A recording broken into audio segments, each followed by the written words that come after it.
Hello friends, welcome to Arya Socio Academy. Please like, share and subscribe my channel and also press bell icon. Hello everyone, welcome to our channel Arya socio academy. यह channel समाजशास्त्र से संबंधित है और यहाँ हम समाजशास्त्र के महत्वपूर्ण बिंदुओं को नए सोच और नए तरीके से अध्ययन करते हैं। तो शुरू करते हैं आज का एमसीक्यू। क्वेश्चन है, सूची 1 का सूची 2 से मिलान कीजिए और सूची के नीचे दिए गए कूट के आधार पर सही उत्तर का चयन कीजिए। तो यहाँ हमें मैचिंग करना है। एक तरफ बुक्स के नेम है और दूसरी तरफ विचारक के नेम है, वहाँ हमें मैचिंग करना है। मैन एंड कल्चर, यह बुक किसकी है? Patterns of culture, spirit of law, the history of Mankind. तो यहाँ देखें, पैटर्न्स ऑफ कल्चर ये रूथ बेनेडिक्ट की है, स्पिरिट ऑफ लॉ मॉन्टेस्क्यू है, मैन एंड कल्चर विशलर की है, द हिस्ट्री ऑफ मैनकाइंड यह रेडजल की बुक है।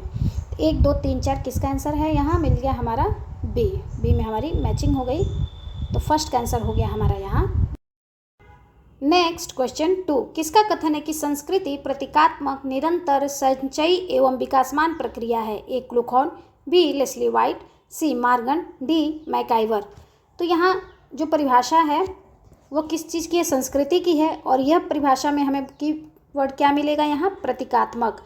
तो प्रतीकों की बात कौन करते हैं? लेस्ली वाइट महोदय करते हैं। कहाँ करते हैं इसकी हम लोग देख लेते हैं। लेस्ली वाइट कहते हैं कि संस्कृति मानव में पाई जाती है, पशुओं में नहीं।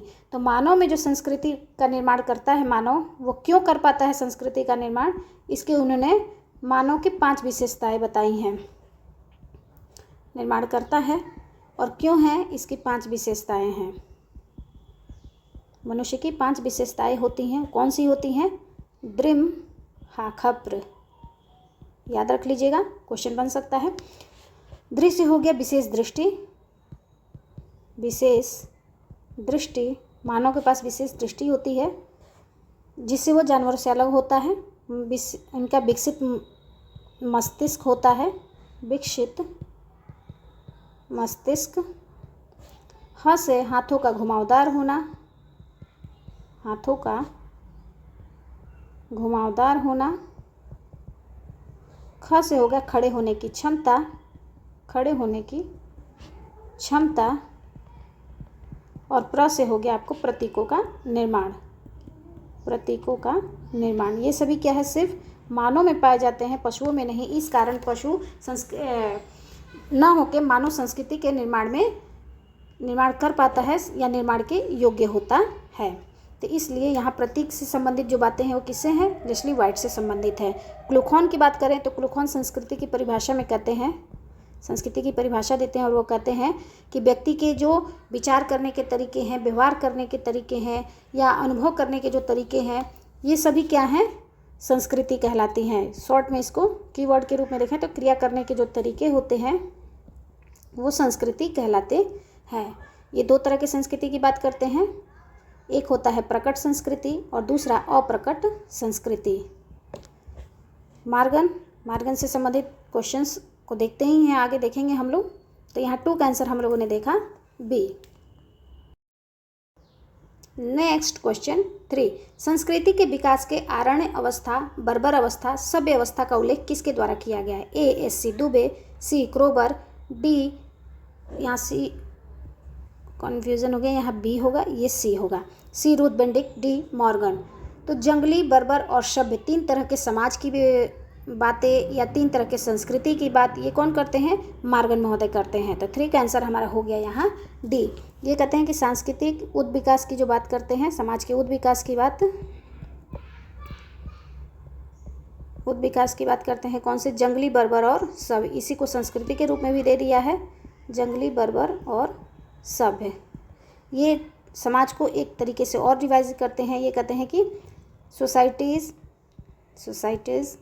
एंड सिविटाज, 2 प्रकार और बताते हैं समाज के। मार्गन की और बात करें तो ये वर्णात्मक और वर्गात्मक एवं वर्णात्मक शब्दावली की चर्चा करते हैं। मार्गन परिवार एवं विवाह के परिवार एवं विवाह के उद विकास की भी बात उद्ध विकास की चर्चा करते हैं, या परिवार या उद्ध विकास की इन्होंने सारे स्टेप्स को बताया है, 5 चरणों से गुजरता है। इसका फॉर्मूला हो जाएगा CPSPM। इससे क्वेश्चन आएगा तो फिर इसे आगे समझेंगे हम लोग। SC दुबे का देखो तो ये संस्कृति की 6 प्रकार बताते हैं या 6 स्तर बताते हैं। कौन से? एक होता है आपको आदि पाषाण, दूसरा पुरा पाषाण, नव पाषाण, फिर उसके बाद से आपको ताम्र युग, कांस्य युग और फिर लौह युग। तो संस्कृति या परंपरा के 6 प्रकार कौन बताते हैं? SC दुबे बताते हैं। क्रोबर की बात करें तो ये इतिहास और इडास की चर्चा करते हैं। इतिहास, संस्कृति के 2 प्रकार, इतिहास और इडास। संस्कृति को कहते हैं यह अधिसावयवी है और प्लस अधिव्यक्तिगत भी है। Ruth Benedict pattern of culture की बात रुथ बेनेडिक्ट करते हैं। तो इस तरह से यहाँ नोट कर लीजिएगा। ये सारी जानकारियाँ आपके हेल्प आ सकती हैं, आपके काम आ सकती हैं। इस तरह की जानकारी के लिए मेरे चैनल को सब्सक्राइब कीजिए, अधिक से अधिक लोगों तक शेयर कीजिए, लाइक्स और कमेंट करना ना भूलें। अच्छा लगे तो अधिक से अधिक लोगों तक ये वीडियो पहुँचाएँ।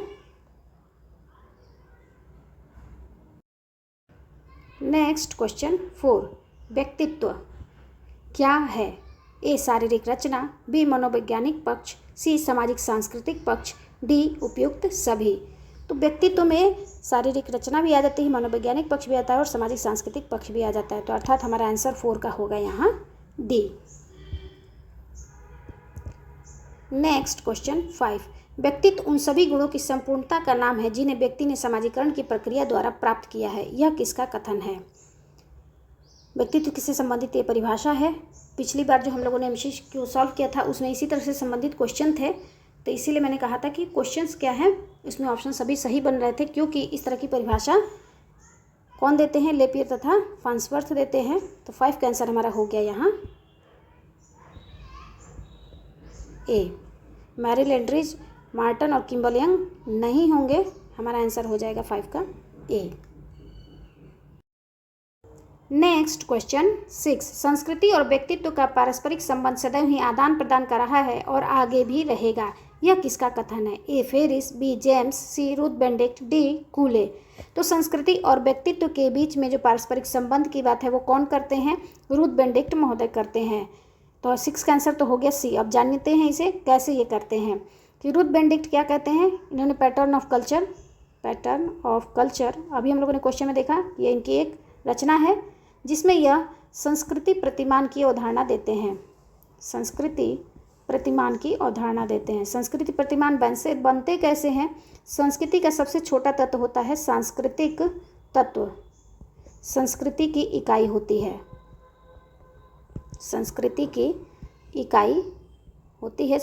सांस्कृतिक तत्व। और सांस्कृतिक तत्व क्या है? संस्कृति संकुल बनाते हैं और संस्कृति संकुल से क्या है? सांस्कृतिक प्रतिमान बनता है। और सांस्कृतिक प्रतिमान क्या है? यह व्यक्ति के व्यक्तित्व को प्रभावित करता है, और उसका निर्धारण भी करता है। तो 6 का आंसर हम लोगों ने देखा यहाँ C। नेक्स्ट क्वेश्चन 7, व्यक्तित्व को प्रभावित करने वाले कारकों में से निम्नांकित में से कौन सा कारक सत्य है? A है प्राणीशास्त्रीय, B सामाजिक, C सांस्कृतिक, D उपयुक्त सभी। तो यहाँ पिछले क्वेश्चन में ही हम लोगों ने देखा कि व्यक्तित्व क्या किससे बनता है, तो प्राणीशास्त्रीय आधार पे भी होता है, सामाजिक सांस्कृतिक आधार पे भी होता है, प्लस मनोवैज्ञानिक पक्ष को भी इसमें शामिल किया जाता है। मनोवैज्ञानिक पक्ष को भी शामिल किया जाता है, अर्थात इसमें आंसर हमारा हो जाएगा यहाँ D उपयुक्त सभी। ध्यान रखना है कि यहाँ प्राणीशास्त्रीय, मनोवैज्ञानिक और सामाजिक सांस्कृतिक ये 3 पक्ष व्यक्तित्व के निर्धारण में या व्यक्तित्व को प्रभावित करने वाले कारकों में आते हैं। तो 7 का आंसर हो गया हमारा यहाँ डी। नेक्स्ट क्वेश्चन 8, सामुदायिक मानदंड का संबंध है ए समाज से, बी समुदाय से, सी समिति से, डी उपयुक्त किसी में से नहीं। तो सामुदायिक मानदंड को पहले हम लोग समझते हैं। सामाजिक मानदंड का ये एग्जाम्पल है। सामाजिक मानदंड के बारे में, इस मानदंड सामुदायिक मानदंड की चर्चा कौन करते हैं? विर्स्टेड महोदय करते हैं। विर्स्टेड महोदय करते हैं। विर्स्टेड महोदय 2 तरह के मानदंड की बात करते हैं। एक कहते हैं सामुदायिक होता है और दूसरा संगठनात्मक होता है। संगठनात्मक। सामुदायिक में कहते हैं वैसे मानदंड, वैसे नियम जो पूरे समाज पे लागू होते हैं, पूरे समाज पे लागू होते हैं, और ये ऐसे मानदंड होते हैं जो किसी विशेष समूह या समुदाय पे, विशेष समूह या समुदाय पे लागू होते हैं। तो जैसे यहाँ एग्जाम्पल में हो गया है, मैं जैसे ईमानदारी, हमें ईमानदारी से रहना चाहिए। तो ये क्या है? ये सभी के लिए लागू होता है, पूरे समाज के लिए बात हो सकती है। लेकिन अगर शिक्षक को क्या है, अपना कार्य अच्छे से करना चाहिए, शिक्षक को अपना दायित्व या अपना कार्य ईमानदारी से करना चाहिए या अच्छे से करना चाहिए, तो ये क्या है? विशेष शिक्षक से संबंधित है। तो ये क्या है? संगठनात्मक मानदंड कहलाएगा। तो इस तरह से 8 का आंसर हमारा हो जाएगा यहाँ ए। आई थिंक आपको ये चीज़ क्लियर हो गई होंगी, नोट कर लीजिएगा, फिर आपको कभी कन्फ्यूजन नहीं होगा। तो 8 का आंसर हो गया हमारा यहाँ ए। नेक्स्ट क्वेश्चन 9, सूची 1 का सूची 2 से मिलान कीजिए तथा सूची के नीचे दिए गए कूट के आधार पर सही उत्तर का चयन कीजिए। तो यहाँ हमें मैचिंग करना है। सामाजिक मूल्य, सांस्कृतिक मूल्य, विशिष्ट मूल्य और सावयवी मूल्य की यहाँ चर्चा की गई है। तो सांस्कृतिक मूल्य क्या होता है? प्रतीक होता है। अभी हम लोगों ने लेस्ली वाइट से समझा। सामाजिक मूल्य में परंपराएं आ जाएंगी। विधवा पुनर्विवाह, यह किसी विशेष समूह की बात हो रही है। विशिष्टता की यहाँ मूल्य आ जाते हैं। तो बी का हो गया 2 और सावयवी मूल्य आग, बायोलॉजिकल है। तो ए 2 3 4 जिसमें हो जाएगा कंटिन्यूसली वो होगा, अर्थात हमारा ये आंसर मिल रहा है यहाँ सी में। तो 9 का आंसर हो गया हमारा यहाँ सी। नेक्स्ट क्वेश्चन 10, सूची 1 का सूची 2 से मिलान कीजिए तथा सूची के नीचे दिए गए कूट के आधार पर सही उत्तर का चयन कीजिए। तो यहाँ कुछ सिद्धांत दिए हुए हैं और उनसे संबंधित विद्वानों को हमें मैचिंग करना है। तो आत्मदर्पण दर्शन सिद्धांत ये किसने दिया है? कुले महोदय देते हैं। सामान्यकृत अन्य का सिद्धांत यह मीड महोदय देते हैं। मीड। स्व अहम पराहम यह फ्रायड महोदय का है। सामूहिक प्रतिनिधित्व यह दुर्खीम का है। ए का 4, बी का 3, सी का 2 और डी का 1। तो हमारा आंसर मिल गया यहाँ सी। तो यहाँ देख लें हम आत्मदर्पण दर्शन सिद्धांत, यह कुले महोदय किस बुक में है? Human nature and social order. Human nature and social order, इस बुक में यह सिद्धांत देते हैं। मीड का यह सिद्धांत किस में है? Mind, self and society. Mind, self and society. Freud की ईट, ईगो, सुपर ईगो। सामूहिक प्रतिनिधित्व ये किसका है? Division of labour. Division of labour Durkheim की यह बुक है जिसमें ये सिद्धांत देते हैं। तो 10 का आंसर हम लोग को हो गया यहाँ सी। नेक्स्ट क्वेश्चन 11, सूची 1 का सूची 2 से मिलान कीजिए तथा सूची के नीचे दिए गए कूट की सहायता से सही उत्तर का चयन कीजिए। तो यहाँ कुछ बुक्स के नेम दिए हुए, देखिए जो मैं बुक्स को भी मैंने बताया वो सारी बुक्स के नेम यहाँ आपको यहाँ मिल गए। Sociology and philosophy, mind, self and society, human nature and social order, man and culture, whistler. तो हमारे मिल गए हमारे आंसर 1 2 3 4 जिसमें लाइन से होगा आंसर मिल गया हमारा यहाँ बी। सारी चीज़ें आपको यहाँ एक साथ मिल गई। तो 11 का आंसर हो गया हमारा यहाँ बी। आई थिंक आज का जो MCQ है आप लोग के हेल्पफुल रहा होगा। थैंक यू, धन्यवाद।